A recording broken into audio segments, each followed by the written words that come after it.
Meu nome é Fábio, e em março de 2015, aos 19 anos, eu cometi o maior erro da minha vida. Eu morava em Juiz de Fora, no centro da cidade, trabalhava como designer gráfico freelancer e achava que tinha encontrado o amor da minha vida. A Júlia era tudo para mim. A gente namorava há 3 anos, já falava em casamento, em construir uma família juntos. Minha avó, Dona Célia, que me criou desde os 5 anos, quando meu pai nos abandonou, adorava ela e sempre dizia que aquela menina era uma bênção na minha vida. Mas na sexta-feira, dia 13 de março de 2015, meu mundo desabou completamente.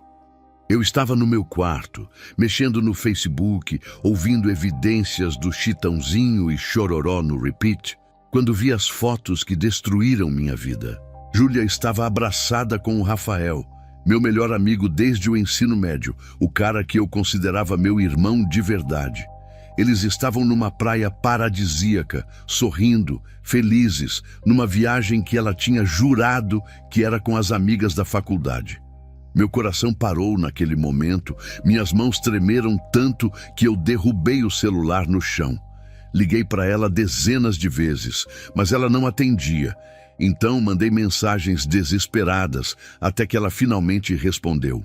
Quando ela atendeu minha ligação, ela só disse com uma voz fria que eu nunca tinha ouvido antes. Desculpa, Fábio, eu me apaixonei por ele, a gente não deu certo. Ela desligou, me bloqueou no WhatsApp, me apagou da vida dela, como se nossos 3 anos juntos não significassem absolutamente nada. Eu surtei de uma forma que eu nunca tinha surtado na vida. Peguei o celular e joguei com força na parede. Ele explodiu em pedaços. Dei socos no guarda-roupa até as juntas sangrarem. Chutei a porta do quarto. Quando eu pisei nos cacos do celular quebrado, um pedaço de vidro cortou fundo o meu pé, e quando vi meu sangue escorrendo no chão, algo dentro de mim quebrou de vez. Não era só dor, não era só tristeza, era um ódio que eu nunca tinha sentido na vida, um ódio que consumia cada pedaço do meu ser. Eu quero que ela sofra. Eu gritei sozinho naquele quarto com as mãos sangrando e o pé cortado fora de mim. Eu pagaria qualquer preço para fazer ela sentir essa dor que eu estou sentindo. Qualquer preço, eu não me importo com mais nada. Foi nesse momento de desespero total que eu senti algo estranho acontecer. Um frio percorreu minha nuca, uma presença entrou no quarto. O Bolinha, que era meu cachorro vira-lata que sempre dormia comigo, começou a rosnar olhando para o canto vazio do quarto. O pelo dele estava completamente eriçado, as orelhas para trás, tremendo. Ele estava com medo de algo que eu não conseguia ver com meus olhos. E então eu ouvi pela primeira vez aquela voz que mudaria minha vida para sempre. Não era uma voz externa que vinha de fora. Era uma voz dentro da minha cabeça, baixa, sedutora. Quase um sussurro que parecia vir de um lugar muito profundo. Qualquer preço, Fábio? A voz perguntou com um tom que me fez gelar por dentro. Mesmo que seja sua alma, eu devia ter corrido daquele quarto, devia ter ligado para minha avó, que ainda estava viva na época e sempre me ensinava a orar e confiar em Deus. Mas eu estava tão consumido pela raiva, pela dor insuportável da traição, pela sede de vingança, que eu respondi sem pensar nas consequências. Qualquer preço, eu não me importo, eu quero poder sobre ela. Nos 3 dias seguintes, coisas muito estranhas começaram a acontecer comigo. Eu tinha pesadelos horríveis toda noite, com sombras me observando no escuro. Acordava suando frio às 3 da manhã, com a sensação clara de que tinha alguém no quarto me vigiando. Durante o dia, eu sentia aquela voz me guiando o tempo todo, sussurrando coisas na minha mente. Vai no bar hoje à noite, eu vou te mostrar o caminho que você precisa seguir. O Bolinha não se aproximava mais de mim. Ele ficava escondido debaixo da cama o dia inteiro, tremendo e chorando baixinho, como se estivesse vendo algo terrível. Na terça-feira, dia 17 de março, eu estava num bar no centro de Juiz de Fora, tentando esquecer tudo na cerveja. Eu já tinha tomado umas 4 garrafas, quando um homem de uns 50 anos vestindo um terno preto muito caro, com um perfume forte que dominava o ambiente, sentou na banqueta exatamente ao meu lado. Ele pediu um uísque escocês para o garçom e então disse, sem nem me olhar diretamente: "Você quer poder sobre ela, não é, Fábio?" Eu gelei completamente. Virei para ele assustado e confuso e perguntei: "Como você sabe meu nome? E como você sabe da Júlia e do que aconteceu comigo?" Ele sorriu de um jeito estranho, um sorriso que não chegava até os olhos dele. "Eu sei o que você está sentindo, Fábio," ele disse finalmente me olhando, e os olhos dele eram escuros demais, quase sem reflexo da luz do bar. "Eu sei da Júlia, do Rafael, da traição que te destruiu por dentro. Eu sei que você quer vingança e eu posso te dar exatamente isso." Ele deslizou um cartão preto pela mesa de madeira do bar. Não tinha nome nenhum impresso, não tinha logo, só um endereço escrito à mão que dizia Rua Industrial 666, bairro Benfica, e um horário bem específico, 03 horas. "Se você realmente quer poder sobre qualquer mulher que você desejar," ele disse, se levantando e deixando uma nota de R$ 100 na mesa para pagar as bebidas, "apareça lá amanhã à noite, mas só vem se você estiver realmente disposto a pagar o preço que vai ser cobrado." Ele saiu do bar sem olhar para trás, e quando ele passou pela porta, eu senti um cheiro forte e inconfundível de enxofre no ar, como se algo tivesse queimado ali.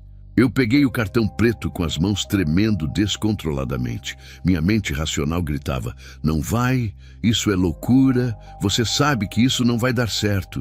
Mas a outra parte de mim, aquela parte consumida pela dor insuportável e pelo ódio que crescia a cada segundo, sussurrava baixinho: "Vai sim, você merece ter poder, você merece se vingar de quem te machucou assim."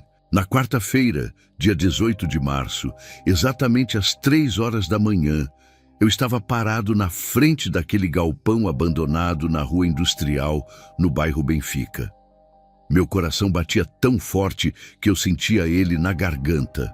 Minhas pernas tremiam tanto que eu mal conseguia ficar em pé, mas mesmo assim eu empurrei aquela porta de ferro enferrujada e entrei no lugar que mudaria minha vida para sempre.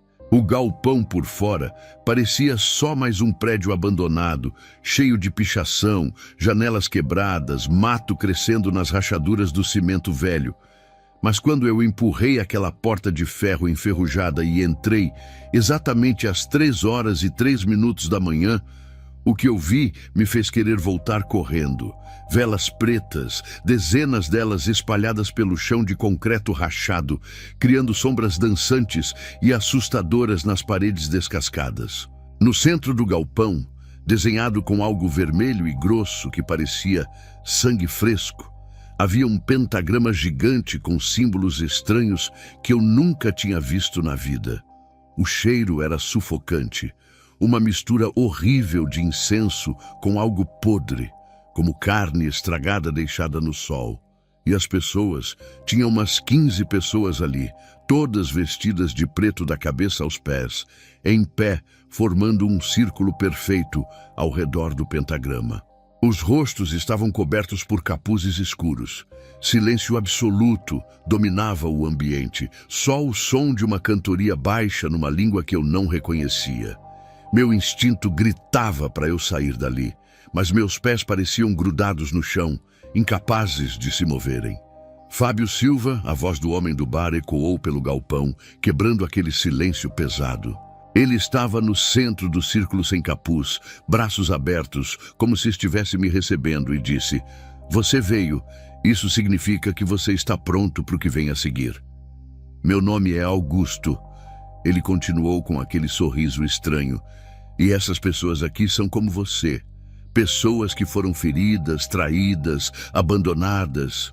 Pessoas que queriam poder de verdade, não essas mentiras que a religião vende por aí, e a gente conseguiu esse poder.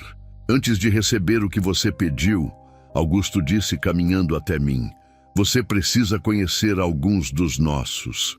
Uma mulher jovem e bonita, de uns 25 anos, se aproximou tirando o capuz devagar, revelando um rosto angelical, com olhos verdes penetrantes. Eu sou a Thalita, ela disse com voz suave, mas com algo perturbador escondido por trás. Entrei aqui há 3 anos atrás. Meu ex-noivo me traiu com minha melhor amiga 2 semanas antes do nosso casamento. Ela riu, mas era uma risada sem alegria nenhuma.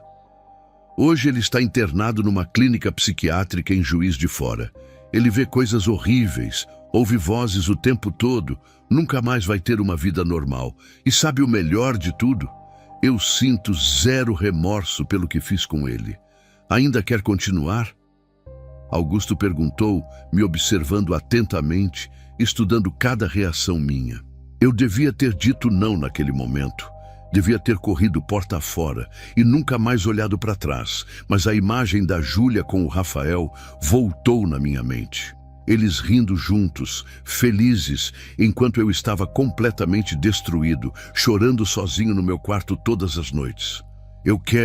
Eu disse com a voz saindo trêmula, mas firme na decisão, me dá esse poder que você prometeu. Então se ajoelhe no centro do pentagrama agora, Augusto ordenou com autoridade. Eu me ajoelhei devagar. O chão de concreto estava gelado demais. As velas ao meu redor tremulavam mesmo sem vento nenhum dentro do galpão. Augusto pegou uma gaiola enferrujada que estava num canto escuro. Dentro tinha um galo preto que cacarejava nervoso.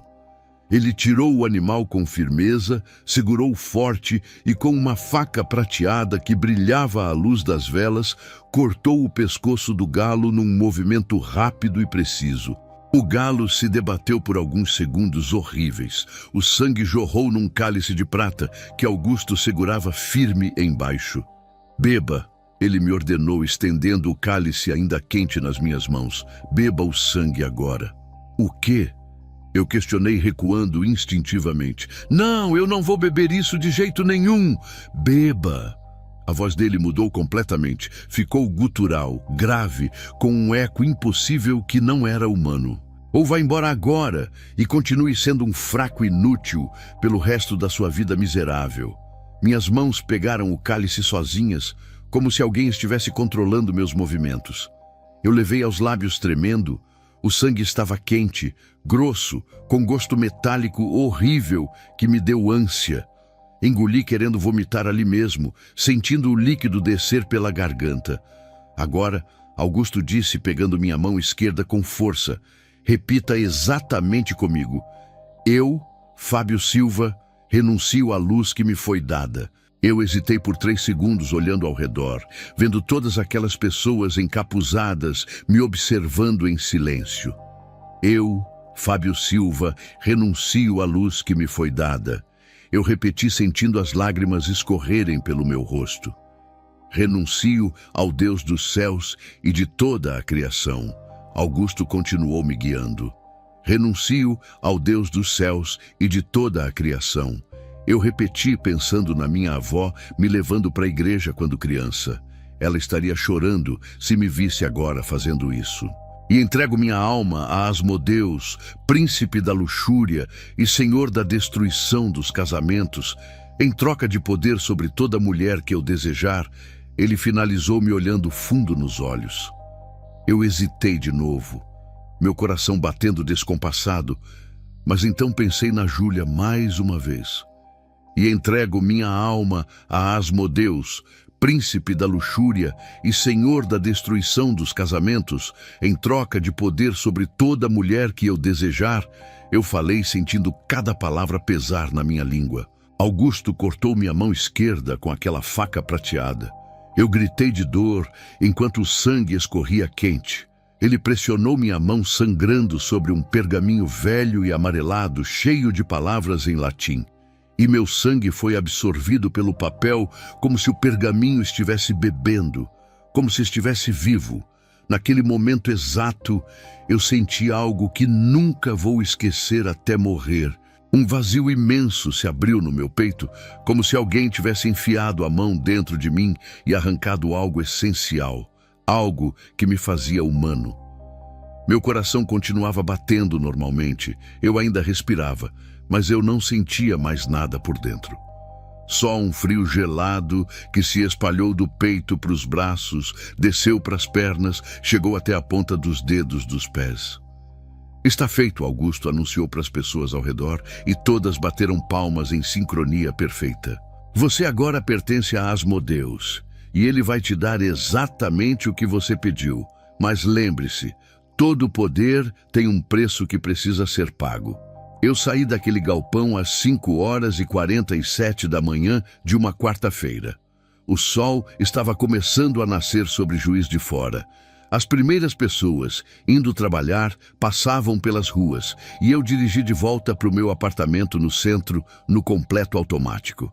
Quando cheguei em casa e abri a porta, o Bolinha estava me esperando como sempre fazia.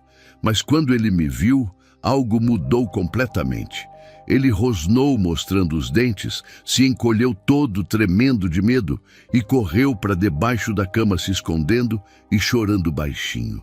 Eu fui direto para o banheiro e me olhei no espelho embaçado pela umidade da manhã. Meus olhos estavam diferentes, mais escuros, vazios, como se algo tivesse morrido por dentro deles. No reflexo do espelho, por uma fração de segundo, eu vi algo se movendo atrás de mim. Uma sombra com olhos vermelhos brilhantes.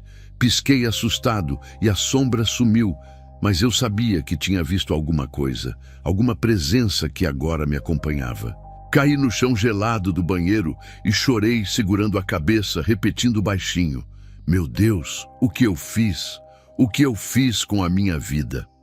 Naquela manhã, ainda deitado no chão frio do banheiro, peguei meu celular novo que tinha comprado e pesquisei desesperado. Como quebrar pacto com o demônio. Achei dezenas de artigos e testemunhos de ex-satanistas dizendo que era possível se libertar através de Jesus Cristo, que não era tarde demais. Por um momento breve eu tive esperança. Pensei que talvez ainda desse tempo de voltar atrás, de desfazer aquele erro horrível. Mas então meu celular tocou alto, quebrando o silêncio. Era um número desconhecido. Atendi com a mão tremendo. A voz calma de Augusto saiu do outro lado da linha. Nem pense nisso, Fábio. Você assinou com seu próprio sangue. O pacto está selado para sempre. Não tem como desfazer o que você fez ontem à noite. Ele fez uma pausa calculada. Deixa eu te contar o que aconteceu com o último que tentou sair. A gente encontrou ele enforcado no apartamento dele aqui em Juiz de Fora. A polícia disse que foi suicídio, mas eu sei a verdade. Asmodeus não gosta de desistentes. Ele não perdoa quem tenta fugir. Ele desligou me deixando ali, sentado no chão, percebendo a terrível verdade. Eu não tinha mais saída nenhuma. Eu tinha vendido minha alma e agora pertencia às trevas para sempre. Nas 3 semanas seguintes depois do pacto, as mudanças começaram a aparecer na minha vida. Eram mudanças sutis no início, mas completamente inegáveis conforme os dias passavam. As mulheres me olhavam diferente na rua, na fila do supermercado, no elevador do prédio. Era como se eu tivesse um magnetismo invisível. Elas sorriam para mim sem motivo aparente, puxavam conversa do nada. Algumas até me davam o número de telefone sem eu pedir absolutamente nada. Mas não era só isso que estava acontecendo comigo. Era algo muito mais profundo e perturbador. Eu conseguia sentir coisas que não deveria ser possível sentir. Quando uma mulher passava perto de mim, eu sabia exatamente se ela estava triste, frustrada, carente ou sozinha. Era como se eu tivesse acesso direto aos sentimentos mais profundos dela, às vulnerabilidades escondidas que ninguém mais via.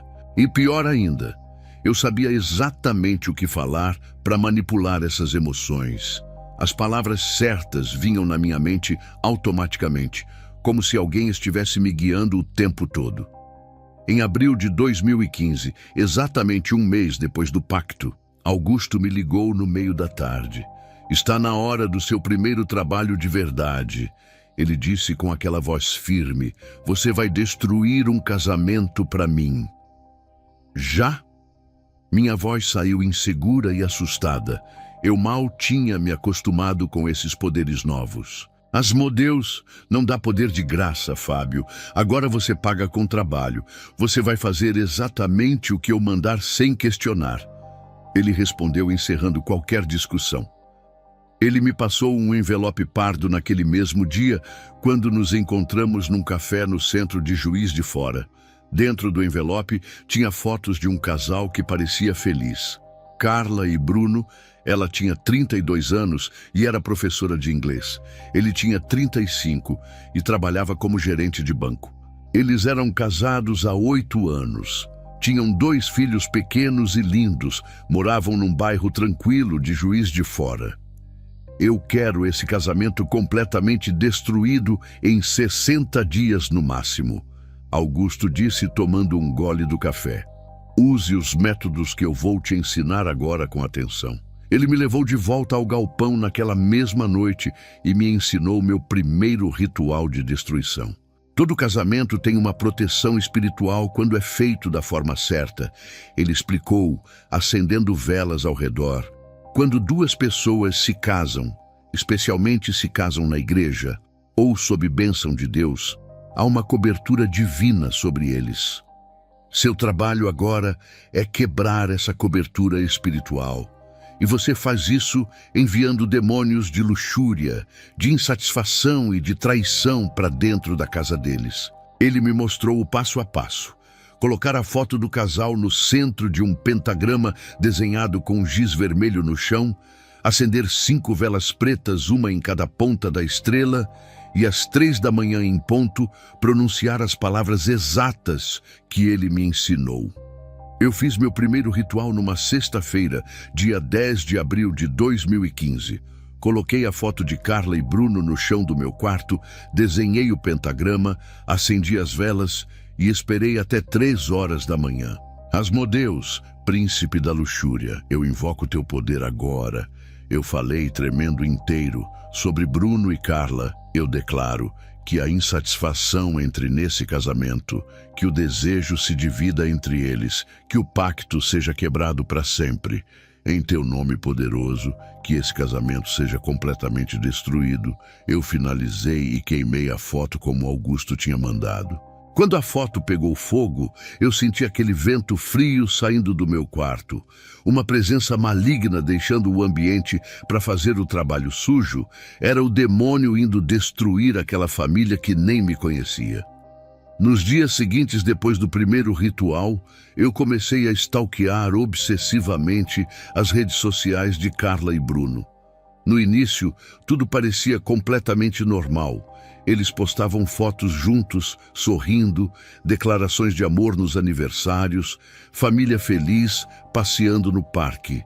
Mas 2 semanas depois do ritual, as postagens começaram a mudar de um jeito sutil, mas perceptível. Os posts de casal pararam de aparecer no feed. Bruno começou a postar frases estranhas tipo: às vezes a gente se sente sozinho mesmo estando acompanhado. E Carla postou uma indireta pesada: quando você faz de tudo e ainda assim não é suficiente para a pessoa. 3 semanas depois do ritual, eu encontrei o perfil do Bruno ativo num aplicativo de relacionamento famoso. Ele estava ali procurando outras mulheres, colocando fotos sozinho, dizendo que estava solteiro e disponível. Meu coração acelerou quando vi aquilo. Não era satisfação, era um misto de horror e fascinação pelo que eu tinha feito. Em 28 de maio, exatamente 48 dias depois do ritual, vi no Facebook que Carla tinha mudado o status de relacionamento para "é complicado". 10 dias depois, no dia 8 de junho, Carla postou uma foto só dela com os 2 filhos pequenos. A legenda dizia: "Minha nova família, nós 3 contra o mundo inteiro agora". Eles tinham se separado em exatos 58 dias, depois que eu fiz aquele ritual no meu quarto. Eu liguei para o Augusto com as mãos tremendo, mal conseguindo segurar o celular direito. Funcionou. Eu disse com a voz saindo estranha: eles se separaram, o casamento acabou. Eu sei, ele respondeu com satisfação clara na voz. Asmodeus me contou tudo ontem à noite. Ele está muito satisfeito com você. Prepare-se porque o próximo trabalho já está vindo. Você provou que tem talento para isso, Fábio. Eu devia ter sentido remorso naquele momento. Culpa pelo que tinha feito com aquela família inocente. Devia ter pensado nas duas crianças que agora iam crescer sem os pais juntos, mas eu não sentia nada disso. Só aquele vazio gelado no peito e uma sensação estranha de orgulho pelo trabalho bem feito. Era o demônio corrompendo minha consciência aos poucos, matando o que restava de humanidade em mim. Nos meses seguintes, vieram mais e mais casais, um atrás do outro sem parar. O método era sempre o mesmo. Foto, ritual às 3 da manhã, espera, e funcionava sempre, toda vez sem exceção. As reuniões do grupo satânico aconteciam toda sexta-feira, sempre depois da meia-noite no mesmo galpão abandonado. Augusto dizia que sexta-feira era uma zombaria sagrada. Era o dia que Jesus Cristo morreu na cruz. Então, era o dia perfeito para a gente profanar e fazer nossos rituais. O galpão no bairro Benfica virou minha segunda casa. Ou melhor dizendo, virou o meu segundo inferno na terra. O grupo não era nada do que você imaginaria quando pensa em satanistas. Não eram desajustados ou malucos de rua. Eram pessoas absolutamente comuns que você cruzaria na rua e jamais suspeitaria. Tinha o Dr. Henrique, um cirurgião plástico respeitado de 48 anos, casado há 20 anos, 3 filhos adolescentes. Tinha a doutora Fernanda, advogada criminalista super bem-sucedida de 35 anos, que ganhava causas impossíveis. Tinha um policial militar chamado Marcos, de 40 anos, que trabalhava no centro de Juiz de Fora. Tinha a professora universitária Lívia, de 29 anos, que dava aula de filosofia e era admirada pelos alunos. E claro, tinha Augusto, o líder de todos nós, dono de uma concessionária de carros de luxo, empresário respeitado na cidade, que ia à missa todo domingo com a esposa e os filhos mantendo a fachada perfeita. As reuniões começavam sempre da mesma forma macabra e ritualística. Drogas pesadas espalhadas numa mesa enferrujada, cocaína em fileiras brancas, êxtase colorido, LSD em pedacinhos de papel. Augusto sempre dizia que as drogas abriam portais espirituais e facilitavam a conexão direta com os demônios do inferno. Eu nunca tinha usado nenhuma droga antes de entrar no satanismo, nunca tinha nem fumado maconha, mas ali naquele galpão virou rotina, virou parte necessária dos rituais e eu comecei a precisar daquilo para funcionar. Depois das drogas, vinha o álcool em quantidade absurda. Sempre vinho tinto servido em cálices de prata. Augusto explicava que o vinho tinto era para simular o sangue de Cristo, mais uma zombaria blasfema contra Deus. E então começavam os rituais sexuais que eu não vou descrever em detalhes, porque é nojento demais, mas eram coisas que violavam todos os limites morais possíveis e imagináveis. Não tinha respeito nenhum, não tinha amor verdadeiro. Era tudo sobre prazer egoísta, profanação do corpo e quebra de todos os tabus que a sociedade tinha. Augusto chamava aquilo de celebração da carne. Dizia que estávamos nos libertando das correntes da moralidade cristã hipócrita.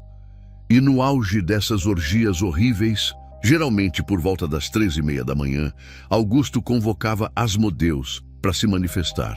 A manifestação nunca era como nos filmes de terror que passam no cinema.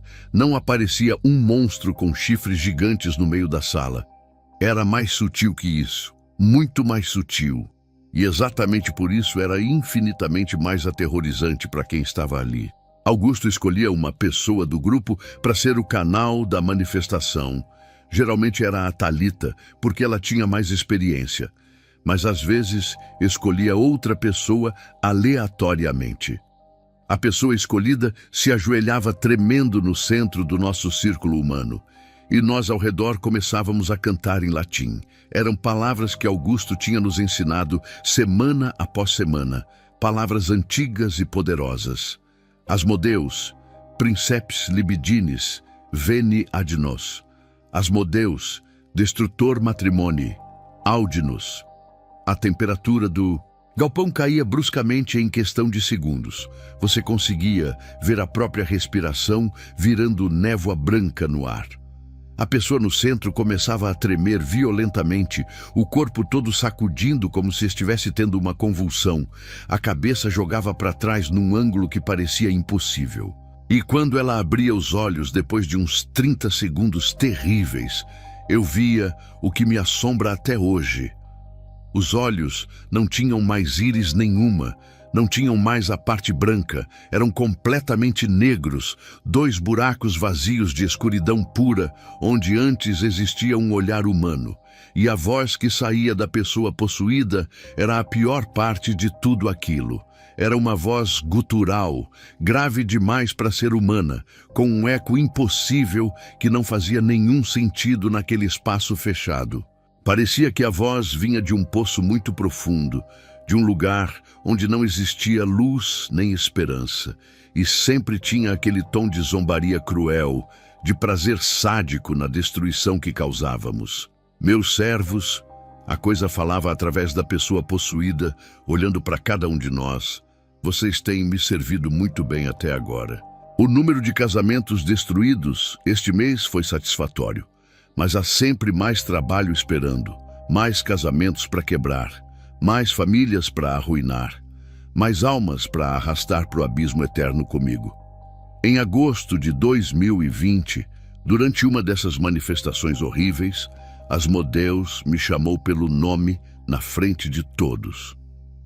Fábio, ele disse, virando a cabeça da Thalita possuída na minha direção num ângulo impossível de quase 180 graus. Você tem um dom muito especial que os outros não têm.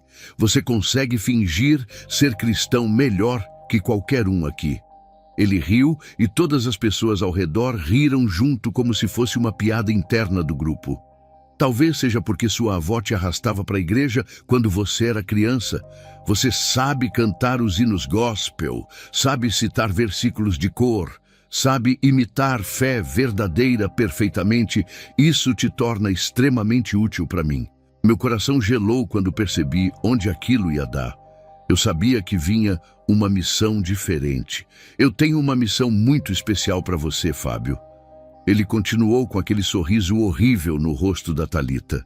Igrejas evangélicas, elas são fortalezas espirituais difíceis de penetrar, protegidas por oração constante, jejum, unidade entre os membros.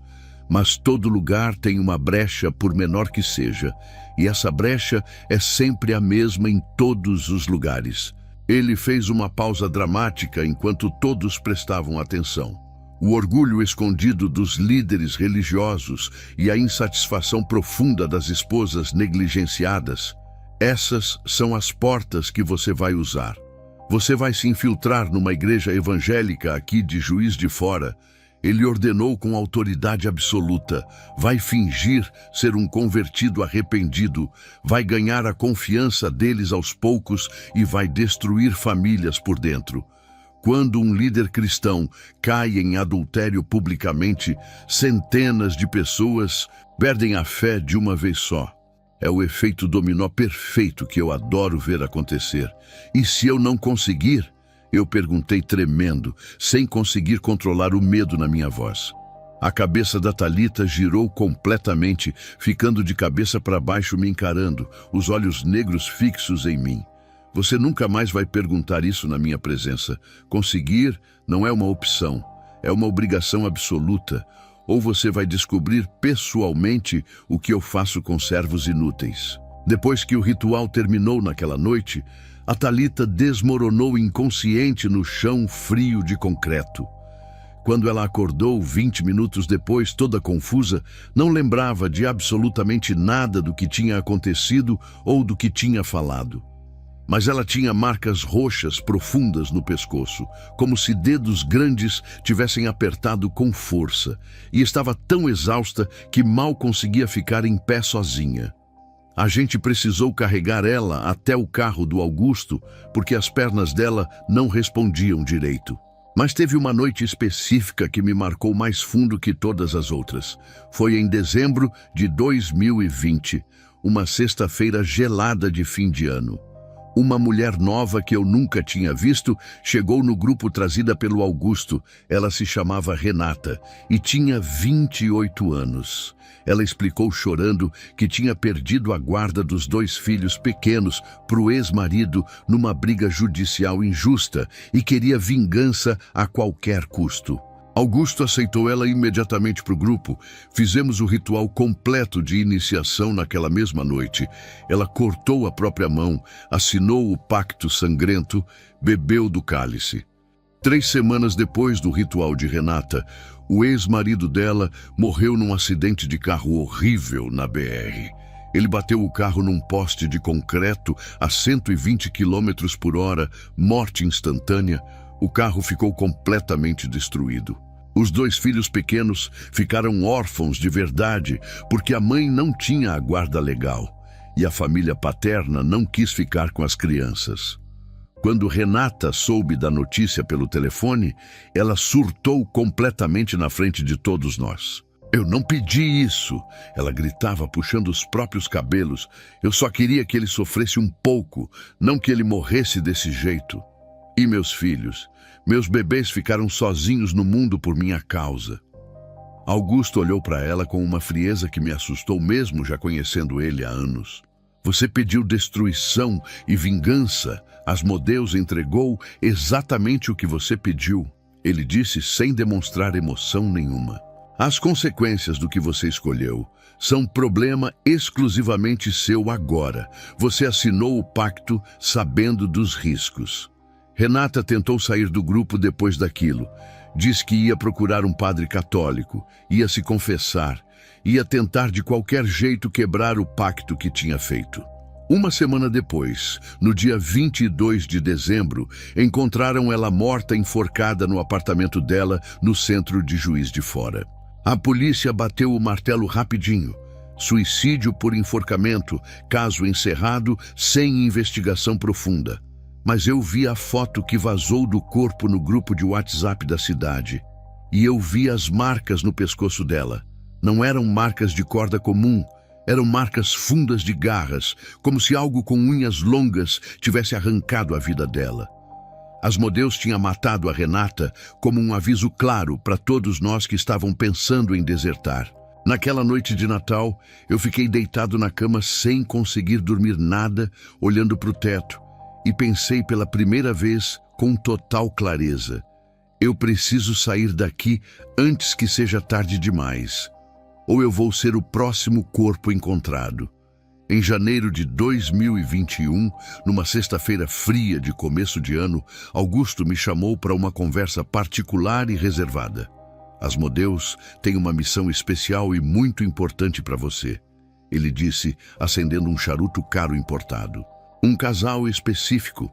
Eles congregam na Igreja Batista Vida Nova, aqui no bairro São Mateus, em Juiz de Fora. Os nomes deles são Rodrigo e Ana Ferreira."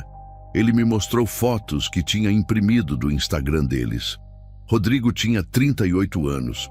Era professor de matemática em escola pública, líder de célula na igreja há 10 anos. Ana tinha 36 anos. Era ex-publicitária que tinha largado uma carreira promissora para cuidar dos 3 filhos em tempo integral.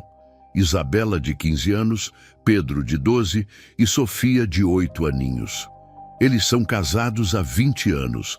Augusto continuou soprando a fumaça do charuto. São a referência absoluta de família cristã perfeita naquela igreja inteira. Todo mundo olha para eles e pensa: é assim que um casamento abençoado por Deus tem que ser. É assim que uma família de verdade funciona. Ele sorriu maldoso. Sabe o que acontece quando um casal desses cai em adultério e se separa na frente de todos? A igreja inteira entra em crise. As pessoas começam a questionar se casamento cristão realmente funciona, se Deus realmente protege as famílias, se vale a pena continuar tentando. A fé de centenas de pessoas é abalada de uma vez só. É por isso que Asmodeus quer muito, mas muito mesmo, destruir esse casal específico. Qual é a brecha deles? Eu perguntei já sabendo que todo casamento tinha pelo menos uma. A mulher, a Ana. Augusto respondeu dando outra tragada longa. Ela está passando por uma crise existencial silenciosa que ninguém percebe. Ela abandonou uma carreira brilhante em publicidade há 13 anos para ser mãe em tempo integral. O marido trabalha feito louco em 2 empregos diferentes para sustentar a família sozinho. Ela se sente completamente invisível como mulher, acha que o Rodrigo só a vê como mãe dos filhos dele e dona de casa, não como a mulher que ele se apaixonou. Ela está vulnerável emocionalmente, carente de atenção, precisando se sentir vista e desejada de novo. É exatamente por essa porta que você vai entrar na vida dela. Comecei a frequentar a Igreja Batista Vida Nova no primeiro domingo de março de 2021. Cheguei 10 minutos atrasado de propósito. Me vesti bem comportado com calça jeans escura e camisa social azul. Levei aquela Bíblia velha que eu tinha roubado da casa da minha avó anos atrás. O pastor Josué me recebeu na porta principal com um sorriso caloroso e genuíno que me desarmou por um segundo. Primeira vez aqui, irmão? Ele perguntou, me estendendo a mão. Sim, pastor, eu respondi, forçando lágrimas nos olhos, como Augusto tinha me ensinado. Eu estou voltando para os caminhos do Senhor, depois de passar por muita coisa ruim nos últimos anos.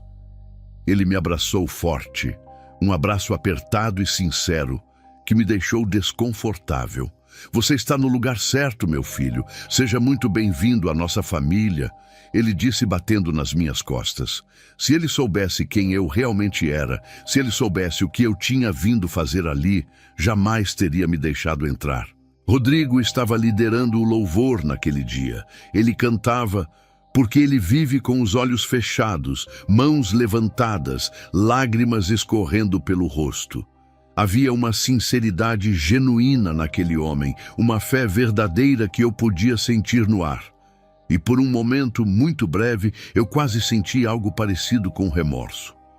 Depois do culto, na saída, tinha uma mesa grande com café quentinho e bolos caseiros. Ana estava ali, servindo todo mundo, usando um avental que dizia Ministério de Hospitalidade, bordado na frente. Você é novo aqui, né? Ela disse com um sorriso genuíno, me oferecendo um pedaço enorme de bolo de cenoura com cobertura de chocolate. Eu sou a Ana. Seja muito bem-vindo à nossa igreja. Fábio, eu disse pegando o prato. Muito obrigado pelo bolo, parece delicioso mesmo. Ai, que bom que você gostou.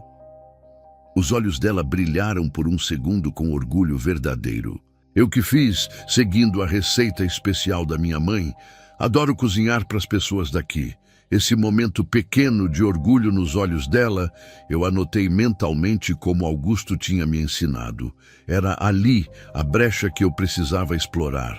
Ela queria ser vista, reconhecida, valorizada por algo além de ser sua mãe e esposa.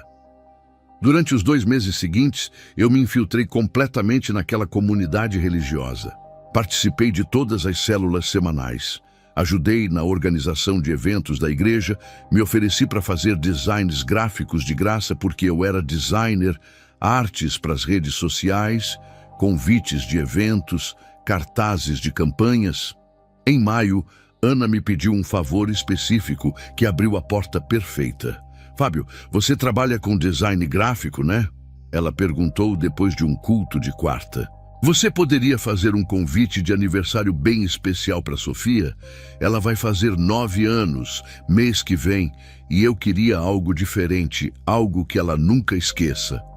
Claro, eu disse com entusiasmo falso. Manda as fotos dela, o tema que ela gosta, e eu faço com o maior carinho do mundo. Ela me mandou dezenas de fotos da Sofia pelo WhatsApp. Uma menina linda de trancinhas, sorridente, inocente, fantasiada de princesa. Quando vi aquelas fotos, eu senti uma pontada estranha no peito, quase como culpa. Aquela era a filha caçula da família que eu ia destruir completamente. Fiz o convite melhor que eu podia fazer, Coloquei dedicação real, detalhes bonitos. Ficou realmente perfeito e profissional. Ana amou quando viu o resultado final. Os olhos dela se encheram de lágrimas de felicidade. Fábio, você é um anjo enviado por Deus, ela disse, me abraçando apertado. Tá perfeito demais, a Sofia vai amar. Quanto eu te devo por esse trabalho todo. Imagina, Ana, foi de coração. Eu disse, sentindo o perfume floral e suave dela no abraço. Quando cheguei em casa naquele dia, eu sentei no chão do quarto e chorei. Chorei porque pela primeira vez, em 6 anos inteiros, eu senti que ainda existia um pingo mínimo de humanidade dentro de mim. Fui convidado para o aniversário da Sofia no dia 22 de maio. Era num sítio que um tio do Rodrigo tinha emprestado para a festa. Quando cheguei, vi a família toda reunida feliz. Tinha umas 30 pessoas. Tios, tias, primos, avós, amigos próximos. Risadas sinceras enchiam o ar. Música gospel tocando num som, comida farta nas mesas, crianças brincando livres na grama. Pedro, o filho do meio, veio correndo até mim com uma bola. Tio Fábio, ele gritou animado. Você veio, vem jogar bola com a gente aqui fora. Tio Fábio, aquelas 2 palavras atravessaram meu peito como uma faca afiada. Durante os meses seguintes, eu me aproximei cada vez mais da família, ganhando confiança total. Mas o que eu não sabia naquela época, e só descobri anos depois, quando já estava liberto, é que Rodrigo e Ana tinham uma rotina espiritual poderosíssima. Ana me contou muito tempo depois. Fábio, todo santo dia às 5 da manhã, eu e o Rodrigo acordávamos e orávamos juntos sem falta. A gente orava pela nossa família, pelo nosso casamento, pelos nossos 3 filhos, pedindo proteção de Deus contra todo e qualquer ataque espiritual que viesse. A gente fazia isso religiosamente há 20 anos inteiros, toda manhã sem exceção.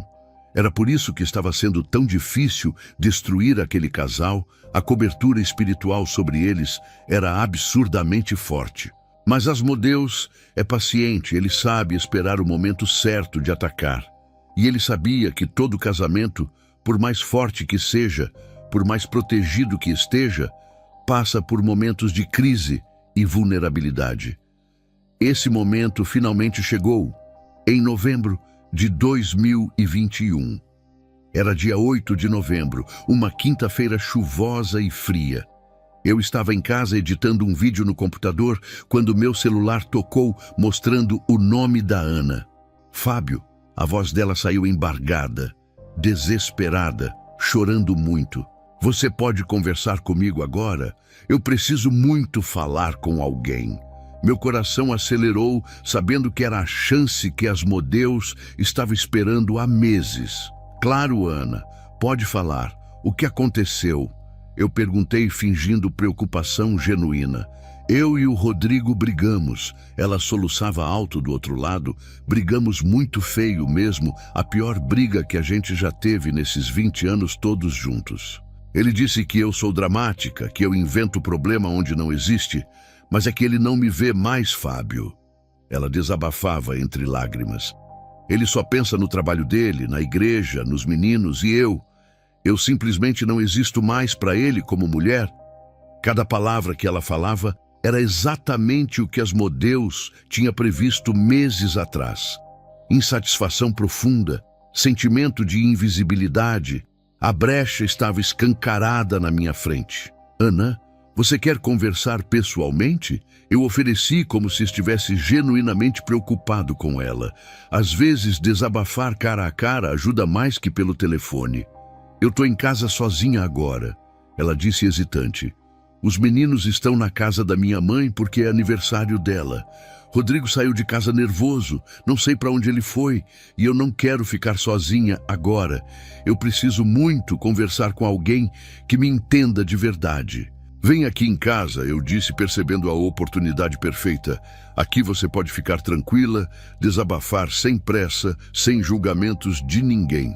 Prometo que é só para você colocar para fora o que está sentindo. Silêncio pesado do outro lado da linha, eu quase conseguia ouvir a batalha acontecendo dentro da cabeça dela. Eu acho que não é uma boa ideia ir na casa de um homem sozinha assim, ela disse, mas a voz estava fraca, duvidosa. Ana, a gente é amigo, praticamente irmão em Cristo. Eu só quero te ajudar de verdade. Não tem nada de mais nisso. Pode vir sem medo. Depois de mais alguns segundos de silêncio tenso, ela suspirou derrotada. Tá bom, eu vou aí então. Me manda seu endereço, por favor. Assim que desliguei o telefone, minhas mãos começaram a tremer. Mas não era empolgação pelo sucesso do plano, era algo diferente. Talvez fosse medo, talvez fosse culpa voltando. Liguei imediatamente para o Augusto para avisar que era hoje. É hoje, eu disse, tentando controlar a voz. Ela vem aqui no meu apartamento em 1 hora, mais ou menos. Perfeito, Fábio! Ele quase gritou de empolgação do outro lado. Você sabe exatamente o que fazer. Prepare todo o ambiente direitinho. Eu vou enviar reforços espirituais agora mesmo. Asmodeus quer garantir pessoalmente que isso aconteça hoje sem falhas. O que são reforços? Eu perguntei confuso. Demônios mais fortes e experientes, ele explicou. Ela tem uma cobertura espiritual muito poderosa por causa das orações diárias. Mas hoje ela está vulnerável porque brigou com o marido, a proteção está enfraquecida. É exatamente agora que a gente ataca sem piedade. Desliguei o telefone e comecei a preparar o apartamento seguindo cada instrução que Augusto tinha me dado. Arrumei tudo com cuidado, coloquei velas perfumadas estrategicamente pela sala. Nada de velas pretas, porque tinha que parecer completamente inocente. Montei uma playlist suave no Spotify com músicas calmas e românticas. Comprei um vinho Aurora barato no mercadinho da esquina. Nada muito caro para não parecer que tinha sido premeditado. E então, às 7h30 da noite, fui para o quarto trancar a porta e fazer o ritual de preparação que Augusto tinha me ensinado. Acendi 3 velas pretas escondidas dentro do armário, onde ela não veria. Desenhei um pentagrama pequeno embaixo da cama com giz vermelho. Asmodeus, eu sussurrei ajoelhado no chão com o coração disparado. Esta noite o casamento de Rodrigo e Ana Ferreira será completamente destruído para as minhas mãos. Envie seus demônios mais fortes e experientes, que a tentação seja absolutamente irresistível para ela, que ela se entregue sem resistir e que essa família seja desfeita para sempre. Senti aquele frio familiar e assustador saindo do quarto devagar. Eram as presenças malignas se posicionando invisíveis pelo apartamento. Tudo estava preparado e pronto para o ataque final. Ana chegou exatamente às 8h32 da noite. Eu vi pela janela quando ela estacionou o carro na rua. Ela ficou sentada dentro do carro, parada por quase 5 minutos inteiros, como se estivesse travando uma batalha interna consigo mesma. Finalmente ela saiu devagar, caminhou até o portão e quando abri a porta, meu coração apertou vendo o estado dela. Era um caco de pessoa, olhos vermelhos e inchados de tanto chorar, cabelo preso num coque bagunçado, sem maquiagem nenhuma, vestido floral azul simples. Ela parecia tão frágil e vulnerável naquele momento que por um segundo eu quis mandar ela embora. Entra, Ana, fica à vontade, eu disse fazendo o máximo para parecer apenas um amigo preocupado e nada mais. Ela entrou devagar, olhando ao redor com cuidado. Sentou no sofá com o corpo todo tenso, mãos nervosas mexendo no colo. Eu não devia estar aqui, Fábio, ela disse em voz baixa, quase sussurrando, mas eu não tinha para onde ir nesse momento. Não queria ir para a casa da minha mãe, porque ela ia fazer milhões de perguntas. Minhas amigas iam automaticamente tomar o lado dele, ou o meu lado, e eu só precisava de alguém que me ouvisse de verdade, sem julgar nada do que eu falar. Eu tô aqui exatamente para isso, eu disse sentando ao lado dela, mas mantendo uma distância respeitosa calculada. Toma! Eu ofereci uma taça do vinho barato. Ajuda a acalmar os nervos. Ela pegou a taça e bebeu um gole longo, quase desesperado. E então ela começou a desabafar sem parar. Falou por mais de 1 hora inteira. Da carreira brilhante que abandonou, de como se sentia apenas a mãe dos meninos e a esposa do Rodrigo, mas nunca a Ana, de como Rodrigo trabalhava tanto que mal tinha tempo para ela, de como fazia 6 meses que ele não a elogiava nem reparava quando ela se arrumava bonita. Ontem eu me arrumei toda com capricho. Ela contava com lágrimas caindo. Coloquei o vestido vermelho que ele adora, me perfumei com o perfume que ele me deu, fiz o cabelo no salão. Sabe o que ele disse quando chegou em casa do trabalho cansado? Ana, a pia tá cheia de louça suja. Ele nem olhou direito para mim, nem percebeu o esforço que eu fiz. Eu via os demônios trabalhando ao redor invisíveis. Ela bebia o vinho cada vez mais rápido. A cada gole, ela ficava fisicamente mais próxima de mim no sofá sem perceber. O olhar dela mudou completamente. A vulnerabilidade se transformou em algo perigoso. Você é tão diferente dele, Fábio, ela disse de repente, me olhando nos olhos com uma intensidade que me assustou. Você realmente me vê como pessoa. Você me escuta de verdade quando eu falo. Você me faz sentir que eu ainda sou alguém além de só mãe de 3. Ela parou assustada, percebendo exatamente o que estava prestes a dizer, o que estava prestes a fazer. Eu preciso ir embora agora, ela disse, tentando se levantar rápido, mas cambaleou perigosamente. Não eram as 2 taças de vinho barato, eram os demônios afetando o equilíbrio dela. Ana, espera um pouco, eu disse, segurando suavemente o braço dela. Você não está em condição nenhuma de dirigir assim agora. Fica mais um pouquinho, só até você se acalmar completamente e ficar bem. Ela me olhou fundo nos olhos, e naquele olhar eu vi a batalha espiritual acontecendo. A mulher de Deus guerreira que ela sempre foi lutando contra a tentação horrível que os demônios estavam plantando com força. Por 3 segundos eternos, ela ficou ali paralisada entre 2 mundos completamente opostos, entre a luz e as trevas, entre a fidelidade e a traição. Eu me aproximei devagar, meu rosto a poucos centímetros do rosto dela. Meu coração batia descompassado, mas não era desejo, era pavor puro do que eu estava prestes a fazer. Você merece ser vista, Ana. Eu sussurrei as palavras que Asmodeus tinha colocado na minha boca. Você merece ser desejada como mulher, você merece tudo. E quando eu ia finalmente beijá-la, completando a destruição, aconteceu algo que mudou minha vida para sempre. Uma tontura violenta e sobrenatural me acertou como um soco invisível no estômago. Minha visão escureceu completamente. Caí de joelhos no chão, segurando a cabeça com as 2 mãos.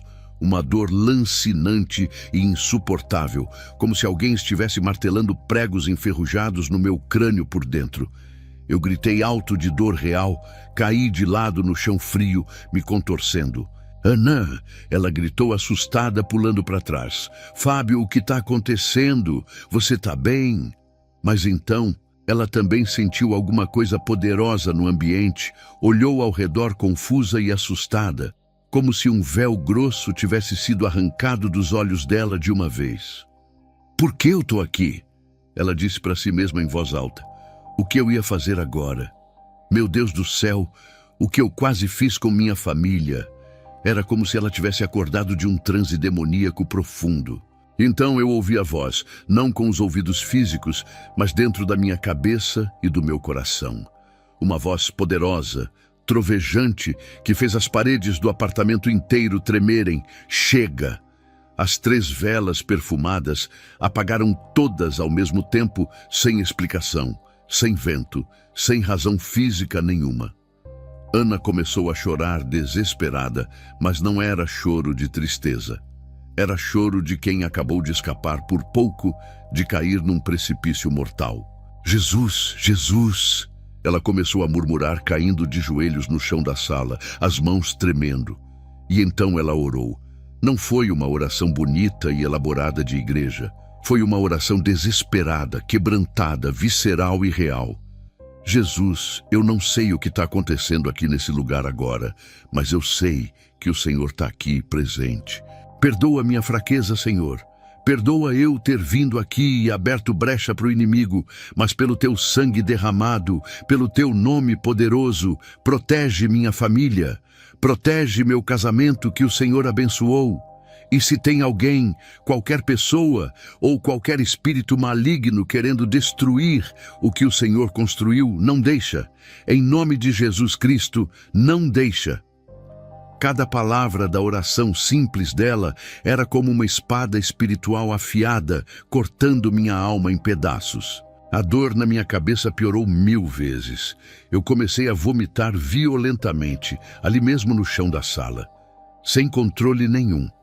E eu ouvia claramente ao meu redor. Sussurros desesperados e agudos, vozes agoniadas gritando. Eram os demônios que eu tinha convocado para o ritual fugindo em pânico. Eles gritavam de dor, xingavam, mas não tinham poder nenhum contra aquela oração simples feita com fé verdadeira. Senti algo sendo arrancado brutalmente do meu peito naquele momento. Não era físico, era espiritual. Mas a dor era real demais, como se correntes pesadas de ferro que me prendiam há anos estivessem sendo quebradas uma por uma com força. Ana se levantou ainda tremendo dos pés à cabeça, pegou a bolsa rápido. Ela me olhou ainda no chão, vomitado e destruído, e nos olhos dela eu vi que ela tinha entendido tudo. A verdade completa sobre quem eu realmente era e o que eu tinha tentado fazer. Você não é quem eu pensava que era, ela disse com a voz embargada e triste. Eu sentia agora, sentia a escuridão profunda que tem dentro de você. Senti o perigo real que eu corri aqui hoje. Eu não conseguia falar nada. Estava de 4 no chão, vomitado, completamente destruído por dentro e por fora. Mas eu vou orar por você, Fábio, ela disse pegando a bolsa e indo em direção à porta.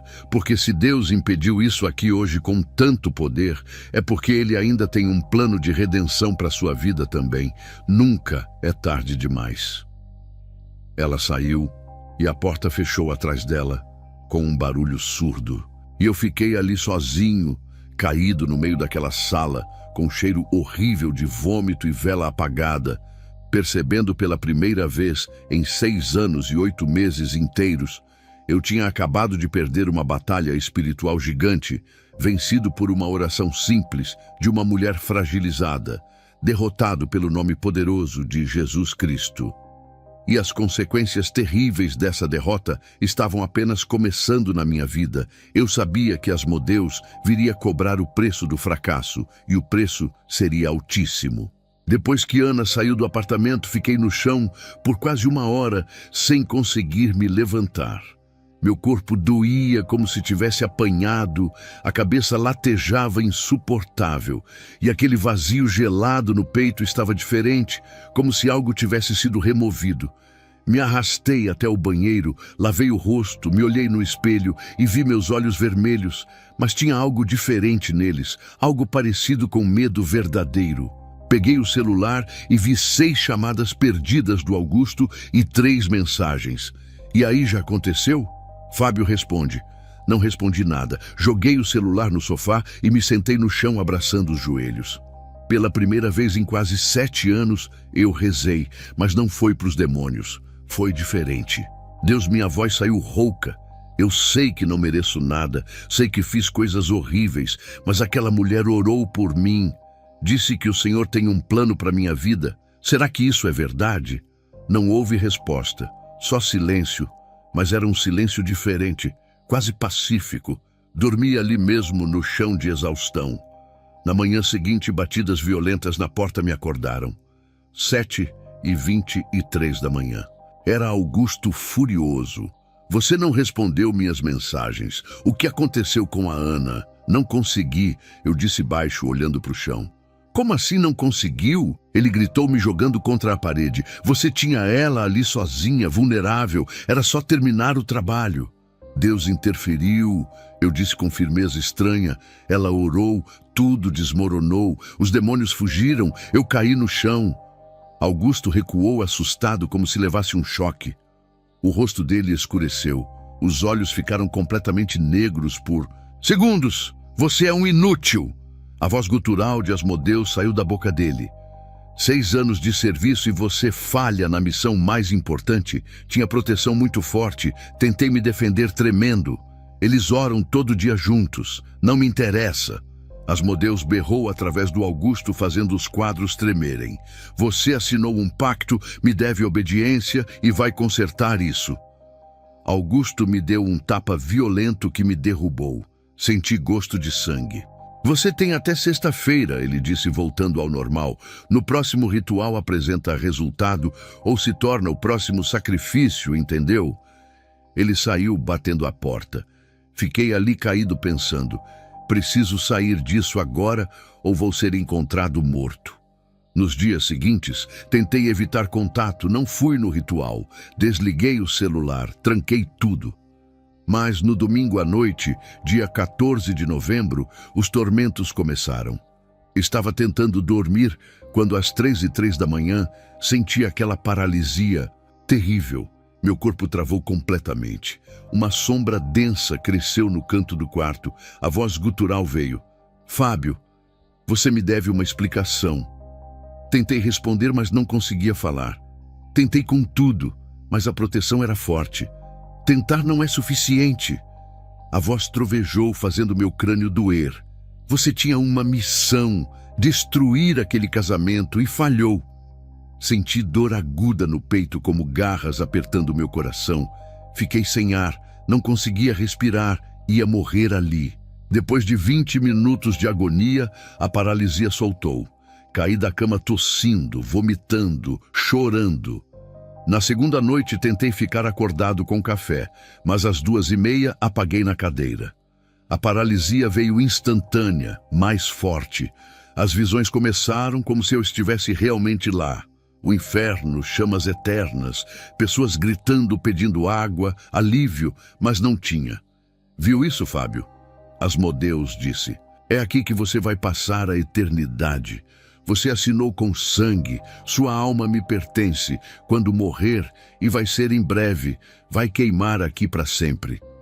Vi rostos conhecidos de pessoas que destruí, Pastor Eduardo, Carla, Bruno gritando, é culpa sua, você destruiu nossas vidas. Fui forçado a assistir por horas. Quando soltou eram 6h14 da manhã. Estava encharcado de suor, com febre, tremendo. Na terceira noite, dia 16, sabia que seria pior. Tomei energético, remédio forte, nada adiantou. Às 3 da manhã apaguei. A paralisia foi imediata, absoluta. Dessa vez, Asmodeus me mostrou um espelho. Eu em decomposição, pele cinza descascando, olhos vazios, boca aberta num grito, vermes saindo. Esse é você por dentro, a voz disse cruel. Já está morto espiritualmente e em breve o corpo vai seguir. Senti pressão no pescoço, mãos invisíveis me enforcando. Fiquei sem ar de verdade. Não era ilusão. Estava sufocando, morrendo. Você vai morrer. Hoje Asmodeus anunciou. E vai direto para o inferno. Eternidade de sofrimento esperando. Minha visão escureceu. Estava no limite da morte. Era o fim. No último fio de consciência me lembrei. Dona Célia, minha avó, eu com 7 anos, ela na cozinha cantando. Porque ele vive, posso crer no amanhã. Porque ele vive, temor não há. Eu perguntava, vó, se eu tiver muito medo, o que faço? Ela sorriu. Fábio, meu filho, se estiver em perigo, qualquer medo, grita o nome de Jesus. Ele sempre responde, o nome de Jesus tem poder sobre todo mal, todo demônio, a própria morte. Se clamar por ele, ele te salva sempre. Ali, sufocando, morrendo, sendo arrastado para o inferno, me lembrei. E com o último fio de ar, gritei não com a boca, mas com a alma inteira, Jesus, Jesus, Jesus me ajuda agora. Quando gritei o nome de Jesus com todas as forças da alma, algo poderoso mudou no ambiente.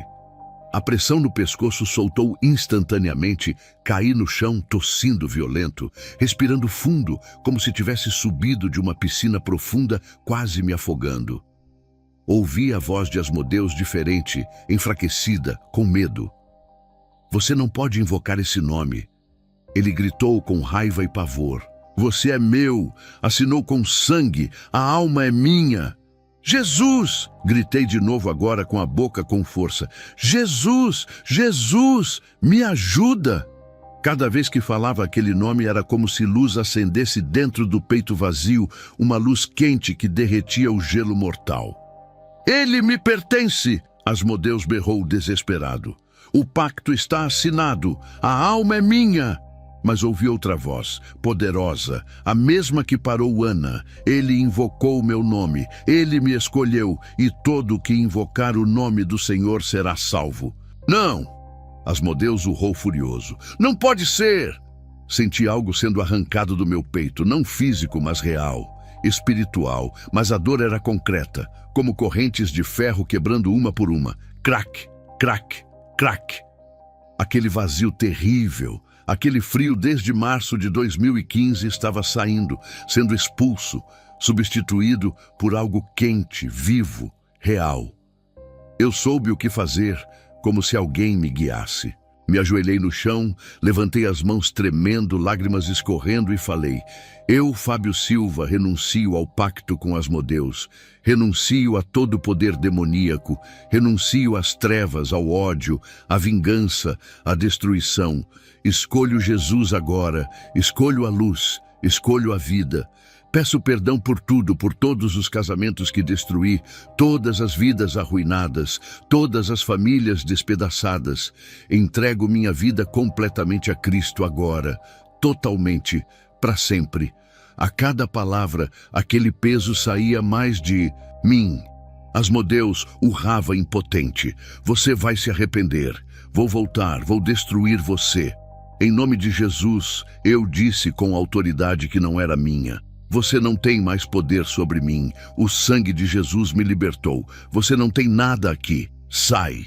Senti a presença sendo expulsa. Não foi instantâneo. Levou uns 10 minutos de luta, mas saiu completamente para sempre. E pela primeira vez em 6 anos e 8 meses, senti paz verdadeira. Paz profunda que enchia cada canto vazio. Desabei exausto e desmaiei ali mesmo. Acordei às 8h47 da manhã, luz do sol entrando, pássaros cantando. Meu corpo estava destruído. Vômito na camisa, arranhões nos braços, tudo doía. Mas me sentia imensamente leve, como se tirassem 100 quilos das costas. Me arrastei ao banheiro, olhei no espelho, meus olhos diferentes, não mais vazios, frios, sem vida.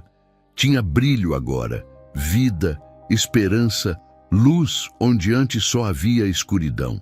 Caí de joelhos no chão e chorei como criança. Mas não era choro de dor. Era alívio profundo, libertação real, gratidão transbordante. Obrigado, Jesus, disse entre soluços. Obrigado por não desistir de mim quando eu não merecia nada. Obrigado por me salvar. 2 dias depois, recebi mensagem de número desconhecido. Foto de jornal, jovem encontrada morta em apartamento. Polícia investiga suicídio. Era Thalita, 25 anos, enforcada. A mensagem: ela tentou sair também. Não conseguiu a tempo. Você teve sorte, mas não vai durar. Ainda vou te pegar. Assinado A. Era Augusto me ameaçando. Meu sangue gelou. Thalita tentou se libertar, mas não conseguiu clamar por Jesus antes que Asmodeus a matasse. Eu poderia ter sido o próximo.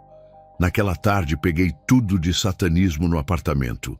O anel de prata com símbolo de Asmodeus, velas pretas, livros de ocultismo, fotos dos rituais, o pergaminho que assinei com sangue. Coloquei tudo numa sacola de lixo. Liguei para um conhecido com sítio no interior. Pedi para usar o terreno, ele aceitou. Dirigi 40 quilômetros, cavei um buraco, joguei tudo, derramei gasolina, toquei fogo. Enquanto as chamas consumiam meu passado, eu orava alto. Senhor, queimo tudo que me ligava às trevas. Me desapego de todo o poder demoníaco, declaro que sou livre, em nome de Jesus, pelo seu sangue, sou livre completamente, eternamente, para sempre. As chamas subiam altas, dançando no vento, e senti uma presença diferente perto, não maligna, pacífica, reconfortante como abraço. e uma voz suave no meu coração disse baixinho: "Bem-vindo de volta para casa, meu filho amado." Chorei ali perto do fogo, mas eram lágrimas de pura alegria, de recomeço verdadeiro, de vida nova nascendo das cinzas. Uma semana depois da libertação era domingo, 21 de novembro de 2021. Eu sabia o que tinha que fazer: voltar à Igreja Batista Vida Nova e encarar as consequências. Mas estava aterrorizado, com medo de ser exposto, odiado, expulso na frente de todos. Mesmo assim, reunindo toda a coragem que eu não sabia que tinha, eu fui naquele domingo. Cheguei 15 minutos atrasado de propósito. Usei um moletom escuro com capuz cobrindo o rosto. Sentei no último banco tentando ser invisível. Rodrigo estava liderando o louvor e a música me destruiu, porque ele vive a mesma que minha avó cantava. Desabei ali mesmo, chorando sem controle no último banco. Soluçava tão alto que várias pessoas viraram para olhar. No fim do culto eu simplesmente não conseguia me levantar, minhas pernas travadas no lugar. Pastor Josué se aproximou com cuidado. "Irmão, você está bem?" Tirei o capuz devagar. Ele me reconheceu na hora. "Pastor, eu preciso de ajuda. Não aguento mais", confessei chorando. "Eu fui satanista por quase 7 anos. Jesus me libertou faz uma semana, mas eu não sei o que fazer agora. Eu destruí dezenas de vidas. Quase destruí uma família desta igreja." Ele sentou do meu lado, colocou a mão no meu ombro. "Você era um monstro, Fábio, passado, mas todo aquele que está em Cristo nova criatura é." Ele me levou até a sala pastoral e quando entramos meu coração parou. Rodrigo e Ana estavam lá esperando. Pensei que fosse armadilha, que iam me expor, chamar a polícia. Rodrigo e Ana me contaram tudo, o pastor disse calmamente. Comecei a chorar de vergonha. "Pastor, eu peço perdão, não tenho desculpa, eu ia destruir essa família." Rodrigo se levantou, caminhou até mim, fechei os olhos esperando um soco merecido, mas ele me abraçou forte, apertado, sincero. "Fábio", ele disse emocionado, "Jesus te perdoou completamente. Quem sou eu para não perdoar?" Desabei nos braços dele chorando. Aquele abraço era a graça materializada. Ana se aproximou também. "Nós perdoamos você de coração e vamos te discipular, vamos te ajudar a crescer na fé. Deus não te libertou só para te deixar sozinho, Ele te libertou para te restaurar e te usar." Aquele foi o dia que entendi o que é graça verdadeira. Os primeiros meses foram muito difíceis. Tinha pesadelos horríveis toda noite. Rodrigo me conectou com um psicólogo cristão, Dr. Fernando, especializado em traumas espirituais. Fiz terapia por 1 ano e meio, 2 vezes por semana. Rodrigo e Ana me discipulavam toda terça e quinta, me ensinando a Bíblia, a orar, mostrando quem era o verdadeiro Jesus. Ana me disse algo que mudou minha vida. "Fábio, você viveu anos ouvindo mentiras sobre quem você é. O diabo dizia que você era dele, que não tinha salvação, mas a palavra diz diferente. Você é filho de Deus, perdoado, livre, amado, e ninguém pode roubar isso de você." Em 25 de dezembro de 2021, no Natal, fui batizado numa cachoeira linda com 80 pessoas da igreja. Antes de entrar na água, compartilhei meu testemunho.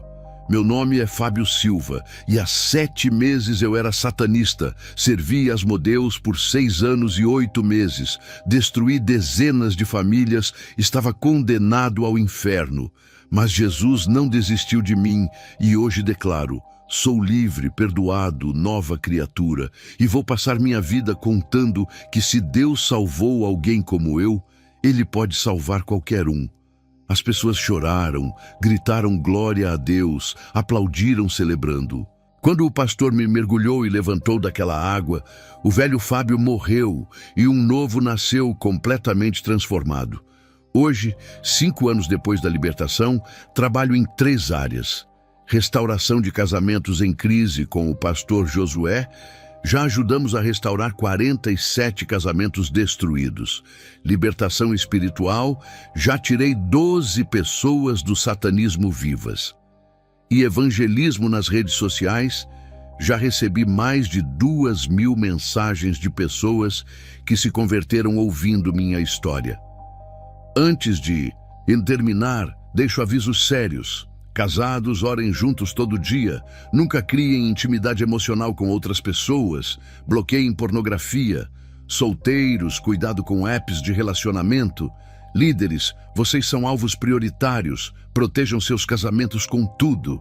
E se você está sendo tentado agora, pare, respire, clame. Jesus me ajuda e saia da situação imediatamente. O nome de Jesus tem poder absoluto. Eu sou prova viva. Eu era Fábio Silva satanista, destruidor de casamentos, servo de Asmodeus, condenado ao inferno. Hoje sou Fábio Silva, filho de Deus, liberto pelo sangue de Jesus, restaurador de famílias, testemunha do poder do Senhor. Se Deus fez isso comigo, Ele pode fazer com qualquer pessoa. Não importa o que você fez, há quanto tempo está preso, quantos pactos assinou. O sangue de Jesus é infinitamente maior, sempre liberta, sempre transforma. Clame por Ele agora e seja completamente livre. Eu sou a prova viva de que Jesus salva, liberta e restaura. Amém.